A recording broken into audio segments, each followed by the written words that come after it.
మహానాయకుడు యుగ పురుషుడు నందమూరి తారక రామారావు గారు తెలుగుదేశం పార్టీ పెట్టింది ఈ గడ్డపైనే. ఆ రోజు ఆయన ఆలోచించింది ఏదో రాజకీయాల కోసం రాలేదు, లేకుంటే రాజకీయాల్ని అధికారం కోసం వచ్చి ఉపయోగించుకోవని రాలేదు. తెలుగు జాతికి అన్యాయం జరిగింది, నా జాతిని కాపాడుకోవాలని ఏకైక లక్ష్యంతో ఎన్టీ రామారావు గారు వచ్చారు.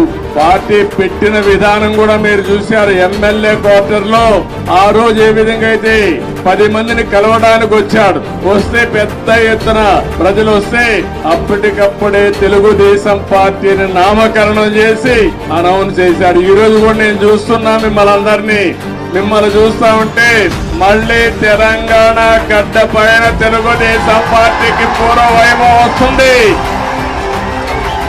అది స్పష్టంగా కనపడుస్తా ఉంది మీ ఉత్సాహం చూస్తా ఉంటే.